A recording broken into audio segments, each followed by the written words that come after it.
नमस्कार दोस्तों, एक ब्रेन चार्जर के एक और फ्रेश वीडियो में आपका स्वागत है।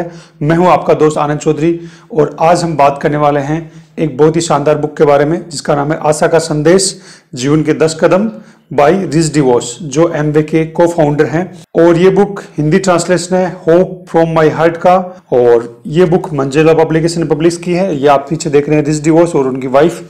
ये बहुत ही जबरदस्त बुक है, हार्ड कवर में बुक है और आप देख रहे होंगे इसमें 10 जीवन के सबक दिए हुए हैं, जैसे कि टाइटल में भी लिखा हुआ है। रिच डिवोस दुनिया की सबसे बड़ी और सबसे विश्वसनीय डायरेक्ट सेलिंग कंपनी एमवे के संस्थापक हैं और उन्होंने अपने जीवन के सारे निचोड़, चाहे वो बचपन के हो, चाहे युवावस्था के हो, चाहे उनके बिजनेस के हो, चाहे उनके एज जब वो वृद्ध हो गए, बूढ़े हो गए और बीमार हो गए, तब क्यों पूरी जिंदगी में जो भी अनुभव लिया उसको अलग अलग 10 चैप्टर्स में 10 कदमों में डिवाइड करके इस बुक में उन्होंने डाला है, जिससे कि हम बहुत कुछ अच्छी शिक्षा ले सकते हैं। इस बुक की शिक्षाओं की बात करें तो इस बुक की शिक्षाएं इसकी प्रस्तावना से ही स्टार्ट हो जाती है, जो हमें बहुत कुछ सिखाती है सफलता के बारे में और जीवन में पॉजिटिव एटीट्यूड रखने के बारे में। जैसा कि इस बुक की प्रस्तावना में बताया गया है कि दुनिया की सबसे प्रबल शक्तियों में जो शक्ति है, प्रबल शक्ति है, वो है इच्छा शक्ति। जी हाँ, इच्छा शक्ति। उन लोगों की इच्छा शक्ति जो खुद पर विश्वास करते हैं, जो ऊंचे लक्ष्य बनाने का जोखिम उठाते हैं और जो जीवन में अपनी चाही गई मंजिल की तरफ विश्वास से आगे बढ़ते हैं।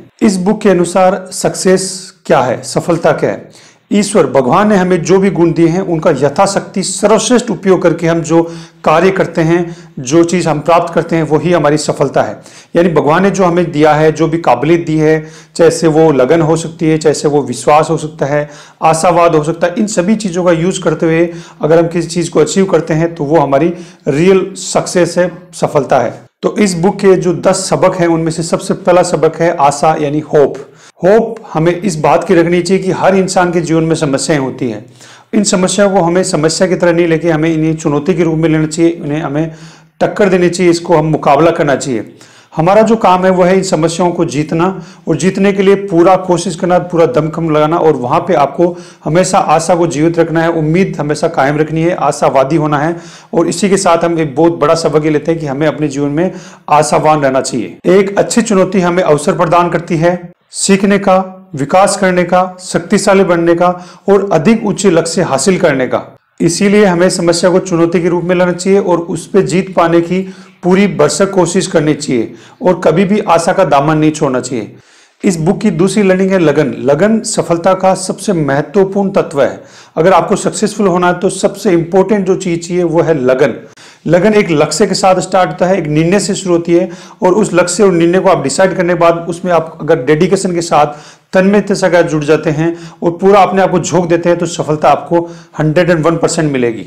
अगर आप में लड़खड़ाने और गिरने के बाद में खड़ा होकर वापस आगे बढ़ने की इच्छा है तो आप 100% सफल होगे। ये तभी हो सकता है जब आप में लगन कूट कूट के भरी हो, आप अपने काम के प्रति बहुत तल्लग्न हो, लगनशील हो, तब आपको 100% सफलता मिलेगी। यानी कि लगन ही हमें हमारी मंजिल तक पहुंचाती है। लगन ईश्वर के द्वारा दिया हुआ हमें एक वरदान है जो हमारी अन्य कमियों को दूर करता है। कोई आदमी सुंदर नहीं है, किसी की हाइट अच्छी नहीं है, किसी की पर्सनैलिटी अच्छी नहीं है, किसी के पास बुद्धि नहीं है, किसी के पास पैसा नहीं है, लेकिन अगर वो लगनशील है तो सभी समस्याओं को वो दूर कर सकता है, सभी चुनौतियों को वो हरा सकता है और बहुत बड़ी सफलता हासिल कर सकता है। तीसरा जो इस बुक का सबक है यानी शिक्षा है वो है विश्वास। विश्वास जो होता है वो लगन का ईंधन होता है। जी, अगर आप किसी चीज के प्रति डेडिकेटेड है, लगनशील है और आपको उसमें विश्वास है कि आप उस काम को कर सकते हैं तो आप 101% उस काम को कर देंगे और आप 100% उसमें सफल हो जाएंगे। अगर आप लक्ष्य तक पहुंचने की अपनी क्षमता में विश्वास नहीं करते तो आप प्रयत्न करना, कोशिश करना छोड़ देंगे और वहीं आप असफल हो जाएंगे। इसलिए आप में विश्वास होना जरूरी है और आपकी क्षमताओं में विश्वास होना जरूरी है, जिससे कि आप उस काम को लगातार करते रहें, लगन के साथ करते रहें और सक्सेस हासिल कर लें। यानी कि हर आदमी वह काम कर सकता है जिसे करने की वो ठान ले, बशर्ते उसे ये विश्वास हो कि वो इस काम को कर सकता है। और जैसे कि आप जानते हैं, आत्मविश्वास किसी काम को करने से आता है। कभी भी आप किनारे पे बैठ के स्विमिंग नहीं सीख सकते। स्विमिंग सीखने के लिए आपको पानी में उतरना ही पड़ता है। तो इसलिए किसी काम को करने से ही आपको विश्वास आएगा। बहुत सारे लोग तैयारियों में, प्लानिंग में बहुत ज्यादा समय गुजार देते हैं, कभी काम में, रियल वर्क में या रियल फील्ड में उतरते नहीं, इसलिए वो कभी सक्सेसफुल नहीं हो पाते। आपको विश्वास करना होगा अपनी क्षमताओं पे, फिर लगातार काम करना पड़ेगा, लगन के साथ काम करना पड़ेगा और उस काम की शुरुआत करनी पड़ेगी, यानी निर्णय लेना पड़ेगा, लक्ष्य डिसाइड करना पड़ेगा। तब जाके अगर आप रियल में काम करने लगेंगे तो वो काम आसानी से हो पाएगा और आप सफल उस काम में हो पाएंगे। इस बुक की फोर्थ लर्निंग है आशावाद। देखिए, अगर आप अच्छी घटनाओं की आशा करते हैं तो आपके साथ अच्छी घटनाएं होंगी। अगर आप बुरा सोचते हैं, बुरी घटनाओं के बारे में सोचते हैं तो आपके साथ बुरी घटनाएं होंगी। यानी जैसा आप सोच रखते हैं वैसी ही घटनाएं आपके साथ होगी। इसलिए हमेशा अपने जो भी आपके जीवन में घटित हो रहा है उसके प्रति आशावाद का नजरिया रखिए, पॉजिटिव एटीट्यूड रखिए, जिससे कि अच्छी चीजें आपके साथ आपके जीवन में घटित हो सके। निराशावाद, दोष ढूंढना, नीचे की ओर देखना, ये सारी बातें अकर्मण्यता की ओर ले जाती है। यानी अगर हम नेगेटिव होंगे, निराशावादी होंगे, हर चीज में गलतियां ढूंढेंगे तो हमारे साथ वैसा ही सब कुछ होगा। हम उस काम को कर नहीं पाएंगे। अकर्मण्यता का मतलब उस काम को हम करने की इच्छा नहीं रखेंगे, तो इस तरह से आप उस काम को कर नहीं पाएंगे और अपनी सफलता से आप कदम दर कदम दूर होते जाएंगे। जब आप आशावादी होते हैं तो आप समस्या को सुलझाने के विचार आपके दिमाग में आते हैं और आप अपना समय फालतू की चर्चा करने में, बहस करने में जाया नहीं करते हैं। यानी कि हमें वर्तमान में रह के भविष्य के प्रति आशावाद नजरिया रखना पड़ेगा। हमें एक उम्मीद का दामन, हमें एक पॉजिटिव एटीट्यूड और अच्छा ही अच्छा हो उसके बारे में विचार करना पड़ेगा, जिससे कि हम अपनी सफलता की तरफ बढ़ सकें। इस बुक की फिफ्थ लर्निंग है सम्मान, रेस्पेक्ट। जो व्यक्ति महान लीडर बनता है उसके मन में, उसके दिल में अपने समर्थकों के प्रति उतना ही प्यार होता है जितने उनके समर्थकों के दिल में होता है। यानी आप जो आप लोगों को देंगे वही आपको मिलेगा। आप लोगों का सम्मान करेंगे तो लोग भी आपका सम्मान करेंगे।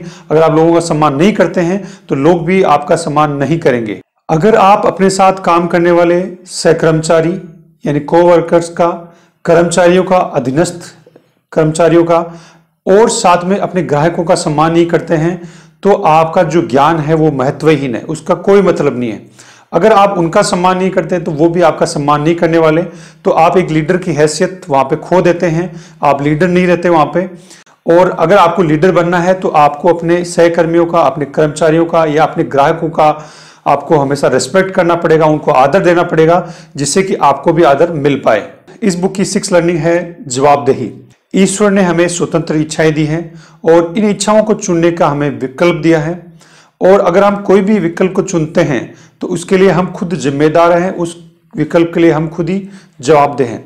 यानी कि हम जीवन में कुछ भी कार्य करते हैं, जो भी हम प्राप्त करते हैं, जो भी हम अचीव करना चाहते हैं या कोई कार्य करते हैं तो उसकी स्पेशली जिम्मेदारी हमारे खुद के ऊपर है। यानी हमने चुनाव किया है तो उसके परिणाम जो भी होते हैं, जिससे कोई जो भी घटनाएं घटती हैं तो उसके हम खुद जिम्मेदार हैं। यानी आपको आपके जीवन की जिम्मेदारी खुद को लेनी होगी। यानी कि आपके पास जितना ज्यादा है उतने ही आप जवाबदेह हैं। यानी आपके पास चाहे से वो बुद्धि हो सकती है, चाहे से वो पैसा हो सकता है, चाहे से कोई कला या आपको कुछ प्रतिभा हो सकती है। जितनी ज्यादा जो चीज होगी उसी के हिसाब से आपकी जवाबदेही समाज के लिए और अपनी देश के लिए, अपने परिवार के लिए बनती है। और इस जवाबदेही का आपको हमेशा याद रखना चाहिए कि आप हमेशा अपने जो विकल्प चुनते हैं उसके लिए खुद जवाबदेह हैं। यदि आपके पास अधिक बुद्धि है तो उसका प्रयोग कहीं ना कहीं आपको जनहित के लिए करना चाहिए। अगर आप में कलात्मक प्रतिभा है तो उसका उपयोग लोगों को प्रेरित करने के लिए, लोगों को शिक्षित करने के लिए करना चाहिए, जिससे कि आपकी समाज के प्रति, देश के प्रति जो जवाबदेही है वो आप पूरी कर सके और अपना एक अच्छी छाप छोड़ सके लोगों के ऊपर, जिससे कि एक दूसरे का भला हो सके। इस बुक के अनुसार 7 जो लर्निंग है वो परिवार के बारे में। यानी आपको अपनी सफलता में सबसे इंपॉर्टेंट जो चीज हो सकती है वो है आपका परिवार। तो आपको हमेशा एक चीज का ध्यान रखना चाहिए कि आपके जो बच्चे हैं वो आपके अच्छे या बुरे जीवन मूल्य को सीख लेते हैं देख के। आप जैसे उनको बिना कुछ भी बताए, आप उनको बताए नहीं, किसी चीज का एक्सप्लेनेशन नहीं करें, उसके बावजूद भी वो आपके जीवन मूल्य को ग्रहण कर लेते हैं। अगर आपके जीवन मूल्य अच्छे हैं, पॉजिटिव हैं, तो उनको वो सीख लेते हैं। अगर आपके जीवन मूल्य नेगेटिव है तो वो उनको भी सीख लेते हैं। उसमें आपको उनको कुछ बताने की जरूरत नहीं होती। इसीलिए कहा गया है कि आप अपने बच्चों के सामने अच्छे जीवन मूल्यों का जो है ना एक तरह से पेश कीजिए, उनके सामने अपने अच्छे जीवन मूल्य को दिखाइए या अच्छे जीवन मूल्य जिए, जिससे कि उनको देख के ही वो ऑटोमेटिक सीख ले। उसमें आपको उनको बहुत ज्यादा बताने की जरूरत नहीं है। आशा का संदेश बुक में रिच डिवोर्स कहते हैं कि अगर आप इतने ज्यादा व्यस्त हैं कि अपने परिवार को अगर आप समय ही नहीं दे सकते हैं तो आप जरूरत से ज्यादा व्यस्त है। यानी आपको हमेशा अपने परिवार को समय देना चाहिए, अपने परिवार में अच्छे संस्कार आप दे सकें, अच्छी शिक्षाएं दे सके, उसके लिए आपको 100% समय निकालना चाहिए। परिवार के साथ मौज मस्ती कर सके, परिवार के साथ बहुत ही अच्छे पल बिता सके, उसके लिए आपको हमेशा समय निकालना चाहिए। अगर आपके पास समय नहीं है तो आप जरूरत से ज्यादा बिजी हैं, और ऐसे बिजी होके ऐसे आप धन कमा के करेंगे भी क्या? ऐसी सफलता का क्या फायदा जिससे कि आप परिवार के साथ ही समय नहीं बिता पा रहे हैं? आपको अपने बच्चों को रोजमर्रा की लाइफ में जो सिद्धांत है, जो उदाहरण है, जो व्यवहार है, उनको बताना चाहिए, और उसके हिसाब से क्या परिणाम हो सकते हैं वो बच्चों को एक्सप्लेन करना चाहिए। क्योंकि बच्चे सिद्धांत और व्यवहार को नहीं जोड़ पाते हैं, तो उनको आपको समझाना पड़ेगा कि बेटा ऐसा आप करोगे तो आपको ऐसा परिणाम मिलेगा, ऐसा आपके लिए अच्छा या बुरा हो सकता है। तो ये जरूर बच्चों को एक्सप्लेन करना चाहिए। बाकी चीजें वो आपके जीवन मूल्य को देख के सीख लेते हैं। तो अच्छे जीवन मूल्य जिए, अच्छे काम कीजिए, पॉजिटिव काम कीजिए, जिससे कि आपके बच्चों पे डायरेक्टली वो इफेक्ट पड़ सके और वो भी अच्छे काम के लिए प्रोत्साहित हो पाए।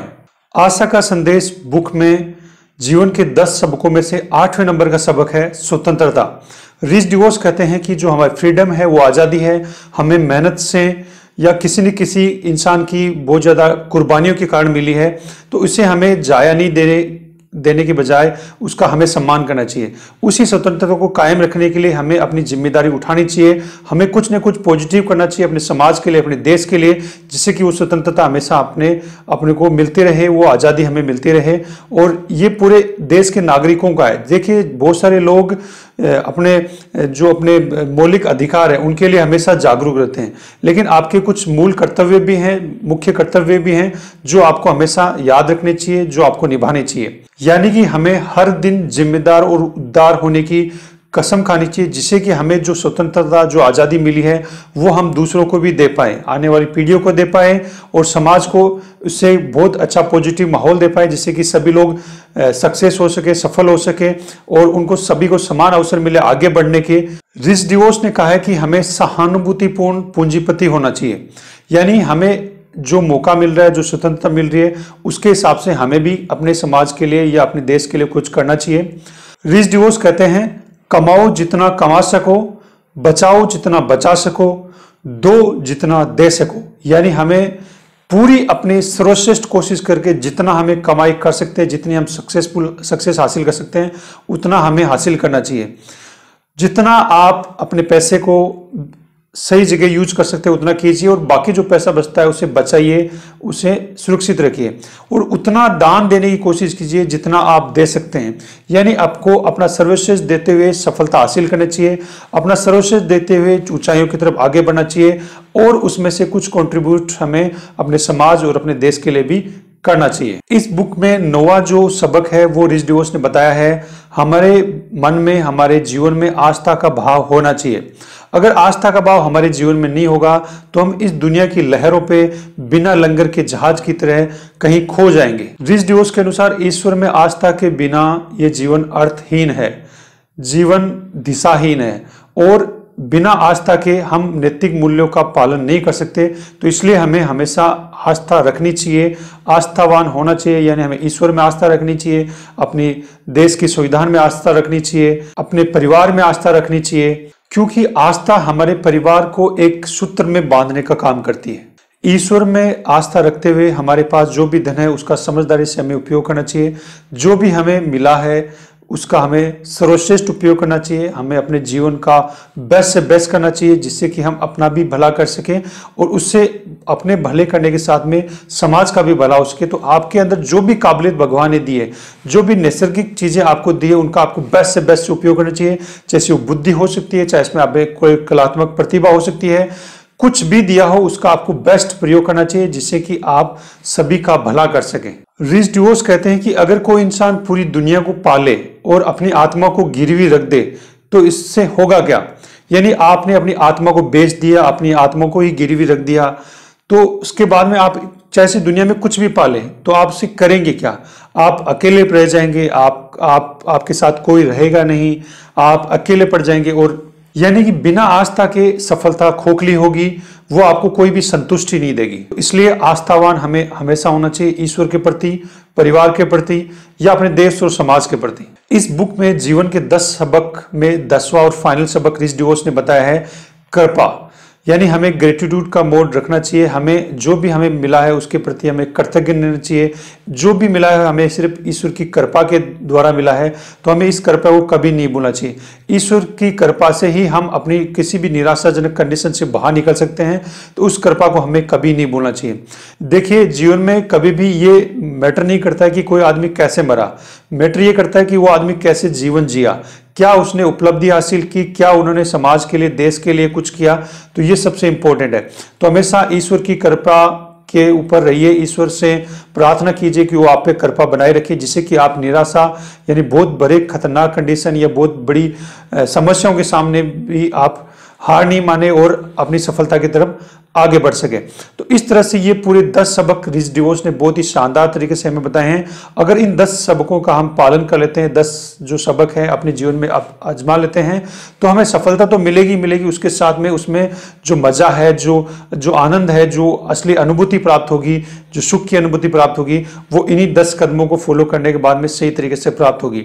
तो आप देखिए, ये 10 कदम अगर आप अपने जीवन में लगाते हैं तो आपको बहुत बड़ी सफलता मिलेगी। रिच डिवोर्स ने इस बुक के उपसंहार में पूरी की पूरी शिक्षाओं का एक निचोड़ डाल दिया है, जो आपके सामने स्क्रीन पे है। असफलता का डर हमें सफलता की कोशिश करने से रोकता है। हारने का डर हमें जीतने की कोशिश करने से रोकता है। लोग क्या सोचेंगे, इस बात का डर हमें बहादुरी से आगे बढ़ने से रोकता है। मखौल उड़ाने का डर हमें ईश्वर या ईसा मसीह या भगवान जो भी हम मानते हैं में अपनी आस्था की घोषणा करने से रोकता है। सबसे बड़ी बात, डर आशा का गला घोट देता है। यानी हमें डर को दूर करना चाहिए, आशावान रहना चाहिए, और आशावान रहने के साथ में हमें लगन, विश्वास, अपने जो फ्रीडम है, अपने परिवार है, ये जो भी उन्होंने 10 कदम बताए हैं उनका हम पालन करेंगे तो हम बहुत ही अच्छी सफलता हासिल करेंगे और बहुत ही अच्छा सुखमय जीवन जी सकते हैं। तो इस तरह से ये बुक की 10 शिक्षाएं मैंने आपको बताई। अब मुझे उम्मीद है कि आपको बहुत अच्छी लगी होगी। इस बुक को परचेज करने का लिंक मैं इस वीडियो की डिस्क्रिप्शन में डाल रहा हूं, और वहां से आप इस बुक की शिक्षाएं सीख सकते हैं। आई बटन पे क्लिक करके आप और भी बुक्स का रिव्यू देख सकते हैं, और इस वीडियो के एंड में भी आपको स्क्रीन पे आ जाएगा। वहां से भी हमारे और भी जो बुक्स का हमने लर्निंग शिक्षाओं के बारे में बताया वो सुन सकते हैं, सीख सकते हैं। इन चीजों को सिर्फ सुनने से ही कुछ नहीं होगा, इनमें से अगर आप एक ही चीज को अप्लाई करेंगे तो आप जीवन में जरूर सफलता हासिल करेंगे। तो जीवन में जो जीवन के 10 सबक है रिच डिवोर्स ने बताए हैं, जो एमवे के संस्थापक है, को फाउंडर है, बहुत बड़ी कंपनी जो डायरेक्ट सेलिंग इतिहास में दुनिया की सबसे बड़ी और विश्वसनीय कंपनी है, उसके जो ओनर है, उसके फाउंडर है रिच डिवोर्स, उन्होंने ये बुक लिखी है। रिच डिवोर्स की आने वाले समय में हम और भी बुक्स का रिव्यू लेके आएंगे, जिससे कि आप और उनके जीवन से सीख सके। देखिए, रिच डिवोर्स एक साधारण इंसान नहीं थे, वो एक विजनरी थे, वो एक बिजनेसमैन थे। उन्होंने बहुत ही मुश्किल कंडीशन देखी। उनके हार्ट का ट्रांसप्लांट हुआ, यानी हार्ट दूसरा भी उनके लगाया गया। उसके बाद में भी उन्होंने जीवन में हमेशा उम्मीद कायम रखी और अच्छा से अच्छा करते रहे। इतनी विकट परिस्थितियों में भी वो आगे बढ़े, वो इस बुक में आपको देखने को मिलेगा। इस बुक में स्टोरी के साथ में ये जो सब शिक्षाएं दी गई है उनको आप पढ़ सकते हैं, इस बुक को खरीद कर, जिससे कि आपको और इसके बारे में गहराई से पता चलेगा कि क्यों ये चीजें हमें 10 सबक अपने जीवन में अपनानी चाहिए, जिससे कि हम सफलता हासिल कर सके। अगर आपको हमारा वीडियो अच्छा लगा तो इस वीडियो को शेयर कीजिए, लाइक कीजिए और कमेंट करके बताइए कि आपको कैसा लगा। YouTube चैनल को जरूर सब्सक्राइब कर लीजिए, बेल आइकन को क्लिक कर लीजिए, जिससे कि आने वाली वीडियो की नोटिफिकेशन आपको मिलती रहे, और हमें अलग अलग सोशल मीडिया हैंडल्स पे हमें फॉलो कीजिए। इसी के साथ हम वीडियो को एंड करते हैं। धन्यवाद।